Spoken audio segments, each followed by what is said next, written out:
Assalamualaikum warahmatullahi wabarakatuh. Perkenalkan, nama saya Ulfiana Dian Anggraini dari kelas 6C PAI. Nomor absen 5, nomor NIM 2017 550101042236. Saya akan mempresentasikan hasil penelitian saya yang berjudul Peningkatan Membaca Al-Quran dengan Tartil melalui metode Iqra pada siswa kelas 5 SD Negeri Leran 2 Kecamatan Kalitidu. Oke, saya akan langsung menjelaskan bab yang pertama, yaitu pendahuluan. Latar belakang masalah yang melatar belakangi pengambilan judul saya ini adalah dalam kerangka dasar dan struktur kurikulum terdapat mata pelajaran agama dan akhlak mulia. Ini dimaksudkan supaya peserta didik menjadi manusia yang beriman dan bertakwa kepada Tuhan Yang Maha Esa, serta berakhlak mulia, bermoral, beretika yang baik, berbudi pekerti, sebagai perwujudan dari pendidikan agama. Dalam pembelajaran Islam, yang menjadi sumber dari pendidikan agama adalah Al-Quran, karena di dalam Al-Quran ini mengandung ajaran-ajaran tentang keimanan, tentang ketakwaan, tentang aturan ibadah, hubungan manusia dengan Allah, dan segala hal yang berkaitan dengan kehidupan manusia. Nah, yang jadi permasalahannya di sini adalah Al-Quran harus dipahami, sedangkan untuk membacanya dengan baik dan benar sesuai kaidah yang telah ditentukan, banyak anak SD kelas tinggi yang masih mempunyai kemampuan membaca Al-Quran rendah. Dan permasalahan ini juga nampak pada siswa-siswa di SD Negeri Leran 2 Kecamatan Kalitidu, terutama di kelas 5. Di kelas 5 ini terdapat 15 peserta didik, di mana 5 diantaranya belum bisa membaca Al-Quran dengan baik dan benar, bahkan belum bisa membaca sama sekali. Sedangkan sisanya 10 anak, ada beberapa yang sudah bisa membaca sesuai kaidah yang telah ditentukan dengan lancar, namun juga ada beberapa yang belum lancar, dan ke-10 anak ini masih batas minimal KKM yang telah ditentukan. Untuk menyikapi hal ini, saya mencoba mengurangi atau mengatasi permasalahan di sini dengan menggunakan metode yang populer, yaitu metode Iqra. Memang metode ini sudah pernah dilakukan sebelumnya, namun belum pernah diterapkan di SDN Leran 2 Kecamatan Kalitidu ini, yang memang anak-anaknya sangat aktif sekali, mengingat mereka itu adalah anak kampung, anak desa. Mohon maaf, akhlaknya dan moralnya kurang sekali. Jadi ini sangat mengganggu pada proses belajar mengajar di SDN Leran 2 Kecamatan Kalitidu ini, terutama pada pelajaran pendidikan agama Islam. Demikianlah yang melatar belakangi pengambilan judul penelitian saya. Dan penelitian saya ini saya lakukan selama 1 bulan, mulai pada tanggal 29 Januari hingga 29 Februari 2020. Selanjutnya adalah identifikasi masalah. Beberapa hal yang menjadi faktor permasalahan kemampuan membaca Al-Quran pada anak-anak, terutama di kelas 5 SDN Leran 2 Kecamatan Kalitidu ini adalah pembelajaran membaca Al-Quran dengan metode tradisional itu dianggap terlalu lama dan membuat anak-anak itu susah dalam penyerapan pembelajarannya. Yang kedua, metode mengajar yang biasa dilakukan itu kurang atau tidak memberikan motivasi kepada siswa untuk terus belajar atau mengembangkan yang telah diajarkan guru kepada muridnya atau siswanya atau peserta didiknya. Kemudian, banyak siswa yang beranggapan bahwa bisa membaca Al-Quran hanya sekedar bisa saja, tidak sesuai kaidah yang telah ditentukan, yakni dengan tartil, dengan menggunakan makhorijul huruf dan tajwid. Selain itu, masalah lain ada pada tenaga pendidik atau guru atau orang tua juga. Guru atau orang tua memang tidak semuanya memiliki kemampuan dalam mengajarkan atau memahamkan anak didik mereka untuk dalam belajar membaca Al-Quran ini. Dari permasalahan tersebut, saya merumuskan 2 rumusan masalah, yakni apakah penerapan metode Iqra dapat meningkatkan kemampuan membaca Al-Quran dengan benar sesuai kaidah, makhraj dan tajwid pada siswa kelas 5 SD Negeri Leran 2 Kecamatan Kalitidu. Dan yang kedua adalah apakah penerapan metode Iqra meningkatkan minat belajar baca Al-Quran pada siswa kelas 5 SD Negeri Leran 2 Kecamatan Kalitidu. Selanjutnya adalah tujuan penelitian. Dari rumusan masalah saya tersebut, maka tujuan penelitian saya adalah 1. Untuk meningkatkan kemampuan membaca Al-Quran dengan benar atau tartil sesuai dengan kaidah makhraj dan tajwid pada siswa kelas 5 SD Negeri Leran 2 Kecamatan Kalitidu. Yang kedua, untuk meningkatkan perhatian atau minat siswa dalam membaca Al-Quran pada siswa kelas 5 SDN Leran 2, Kecamatan Kalitidu. Selanjutnya adalah manfaat penelitian. Manfaat penelitian yang saya lakukan secara umum adalah pemahaman siswa tentang pentingnya Al-Quran sebagai sumber hukum serta pedoman hidup yang harus dibaca dengan benar, serta lebih jauh dikaji untuk dipahami maknanya agar dapat dilaksanakan dalam kehidupan sehari-hari. Selain itu, juga bisa bermanfaat kepada guru, yakni dapat mengetahui bahwa metode bacaan Al-Quran, salah satunya adalah metode Iqra ini, dapat menjadi alternatif yang cukup efektif dan efisien dalam meningkatkan pembelajaran baca Al-Quran dengan baik dan benar sesuai kaidah yang telah ditentukan.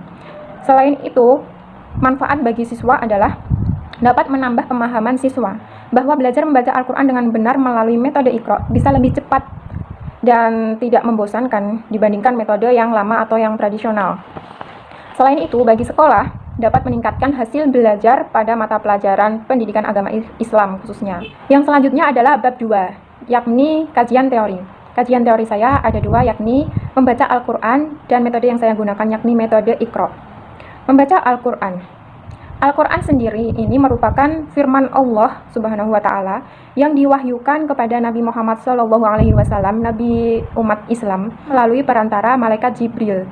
Kemudian disampaikan oleh Nabi Muhammad SAW kepada seluruh umatnya. Sedangkan pengertian membaca Al-Quran adalah melafalkan huruf-huruf menjadi kata dan kalimat dengan pengucapan yang benar dan jelas, berbeda huruf demi huruf dalam satu kalimat atau satu ayat. Allah Subhanahu wa Ta'ala memerintahkan umatnya, yaitu umat manusia muslim terutama, untuk membaca Al-Quran. Hal ini dijelaskan dalam surat Ar-Ra'd ayat 30 yang berbunyi, demikianlah kami telah mengurus kamu pada ayatnya, yang berbunyi, demikianlah kami telah mengutus kamu pada suatu umat yang sungguh telah berlalu beberapa umat sebelumnya, supaya kamu membacakan kepada mereka dalam kurung Al-Quran yang kami wahyukan kepadamu, padahal mereka kafir kepada Tuhan yang Maha Pemurah.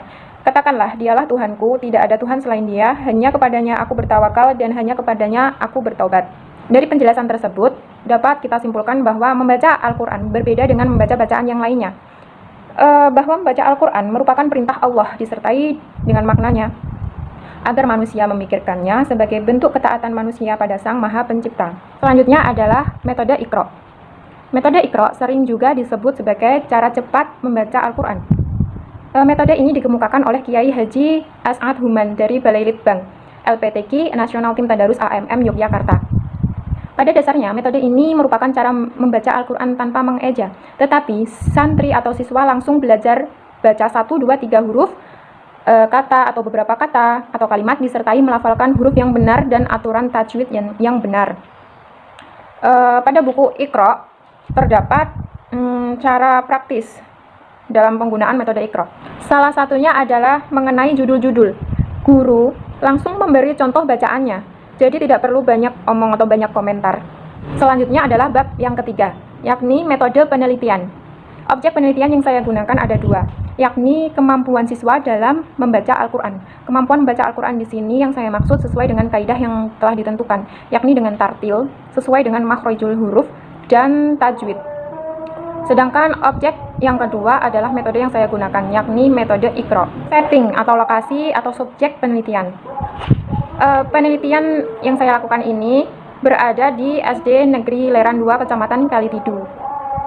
Yang kebetulan ini dekat rumah saya, berada di kampung saya, yakni di Dukuh Sidokumpul, Desa Leran, Kecamatan Kalitidu, Kabupaten Bojonegoro. Penelitian ini saya lakukan selama 1 bulan, yakni dari tanggal 29 Januari hingga 29 Februari 2020. Sementara yang menjadi subjek atau sampel dari penelitian saya adalah kelas 5 SD Negeri Leran 2, Kecamatan Kalitidu. Saya memilih kelas 5 karena di kelas 5 memiliki banyak masalah yang sedang saya teliti.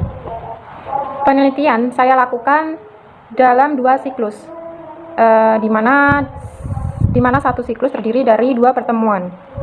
Siklus 1, tindakan dilakukan pada minggu ke-5 bulan Januari dan minggu ke-2 bulan Februari.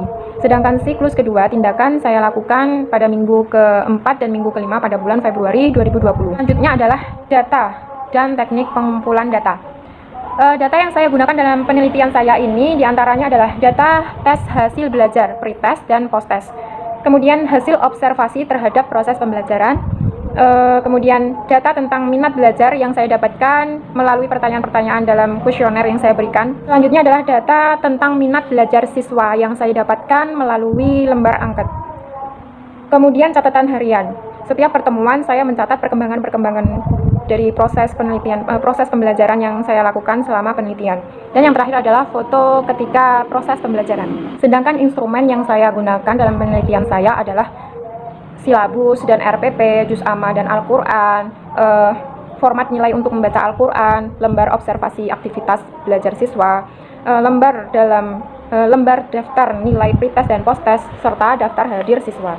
Selanjutnya adalah analisis data. Untuk menghitung hasil dari data tes kemampuan, saya menggunakan rumus jumlah siswa yang mencapai KKM per jumlah seluruh siswa dikali 100% untuk mencari persentasenya. Sedangkan data observasi yang saya ambil dari pengamatan yang saya lakukan saat berlangsungnya kegiatan pembelajaran di kelas selama penelitian tindakan kelas saya ini, saya menggunakan rumus frekuensi aktivitas yang teramati per jumlah siswa atau frekuensi semua aktivitas pada lembar observasi dikali 100%. Untuk data angket, saya memberikan pertanyaan-pertanyaan yang dijawab dengan jawaban ya atau tidak. Pertanyaan ini mengenai minat belajar siswa terkait metode Iqra pada penerapan pembelajaran membaca Al-Quran. Selanjutnya adalah bab keempat, yakni hasil penelitian dan pembahasan. Sebelum tindakan saya lakukan, terlebih dahulu saya melakukan pretest kepada anak-anak dengan menyuruh mereka membaca surat yang sama, yakni surat Al-Ma'un. Saya hanya menyimak mereka membaca tanpa membenarkan dan mencatat data dari hasil penilaian saya, di mana 65 ke bawah merupakan anak yang belum bisa membaca Al-Quran sesuai dengan kaidah makhrijul huruf dan tajwid, atau bahkan belum bisa membaca Al-Quran sama sekali. Sedangkan 79 ke atas untuk anak yang bisa membaca Al-Quran sesuai dengan makhrijul huruf dan tajwid dan disertai dengan suara yang merdu atau dibaca dengan lancar. Dari hasil pretest yang saya lakukan menunjukkan skor nilai rata-rata 69,93 dengan presentasi ketuntasan 66,67%. Kemudian saya akan menjelaskan siklus pertama. Siklus pertama dalam penelitian saya lakukan dengan 2 pertemuan. Pertemuan pertama yaitu pada tanggal 29 Januari. Pertemuan pertama ini saya menjelaskan tentang metode Iqra serta penerapannya dalam pembelajaran baca Al-Quran. Kemudian pada pertemuan yang kedua, pada tanggal 5 Februari, saya langsung mengadakan post-test terkait penerapan metode Iqra dalam membaca Al-Quran, di mana anak-anak saya suruh membaca jilid yang sama, dan saya hanya menyimak dan mencatat hasil dari post-test mereka. Dan hasil keseluruhan menunjukkan skor nilai rata-rata 72,13, sedangkan presentasi ketuntasan mencapai 86,67%, dan ini menunjukkan adanya peningkatan yang sangat signifikan terhadap penerapan metode Iqra pada anak-anak kelas 5 SD Negeri Leran 2 Kecamatan Kalitidu. Tidak lupa juga pada siklus pertama, entah itu pertemuan pertama ataupun kedua, saya selalu mencatat perkembangan-perkembangan dari aktivitas belajar mereka serta minat belajar membaca Al-Quran, terutama menggunakan metode Iqra ini. Melihat hasil dari siklus pertama, baik itu mengenai hasil kemampuan siswa dalam membaca Al-Quran, aktivitas belajar siswa, maupun minat siswa yang saya dapatkan dari lembar kuesioner yang saya berikan kepada mereka, saya langsung melanjutkan penelitian pada siklus yang kedua, yakni pada tanggal 19 Februari pada pertemuan pertama dan pertemuan kedua pada tanggal 26 Februari 2020. Pembelajaran membaca Al-Quran saya selaraskan dengan tujuan silabus, yakni membaca dengan harokat dan makhrijul huruf pada surat Al-Fil. Siklus kedua, setelah pertemuan kedua, yakni pada tanggal 26 Februari 2020, saya langsung mengadakan post-test kemampuan membaca Al-Quran pada siswa kelas 5 SD Negeri Leran 2 Kalitidu ini menggunakan metode Iqra dengan standar KKM tetap, yakni 65. Tes saya lakukan dengan memanggil siswa satu persatu untuk membaca Al-Quran dengan surat yang sama, sementara saya atau guru hanya menyimak dan memberi penilaian. Hasilnya adalah skor rata-rata mencapai 76,27 sedangkan prosentase ketuntasan mencapai 100%. Dari hasil penelitian yang saya lakukan, saya menyimpulkan beberapa kesimpulan. Di antaranya adalah yang pertama, adanya peningkatan kemampuan siswa dalam membaca Al-Quran. Hal ini dapat terlihat dari data hasil tes kemampuan baca Al-Quran, antara lain persentase ketuntasan dari 86,67% di siklus pertama menjadi 100% di siklus kedua, dengan skor rata-rata 72,13 di siklus pertama dan di siklus kedua 76,27. Maka peningkatan skor adalah 4,14. Yang kedua, adanya peningkatan aktivitas belajar siswa dalam proses belajar membaca Al-Quran. Hal ini dapat terlihat dari data yang telah saya kumpulkan, yang saya catat dari setiap pertemuan. Yang ketiga adalah meningkatnya minat belajar siswa dalam membaca Al-Quran. Hal ini dapat dilihat dari data hasil kuesioner yang saya berikan di setiap pertemuan. Dan yang paling menonjol adalah pada kalimat pertanyaan, saya akan terus belajar membaca Al-Quran dengan cara baca Iqra. Di siklus pertama terdapat 14 siswa menjadi 15 siswa atau 100% di siklus kedua. Demikian penjelasan dari hasil penelitian yang saya buat. Apabila ada kurang dan lebihnya, saya mohon maaf yang sebesar-besarnya. Wassalamualaikum warahmatullahi wabarakatuh.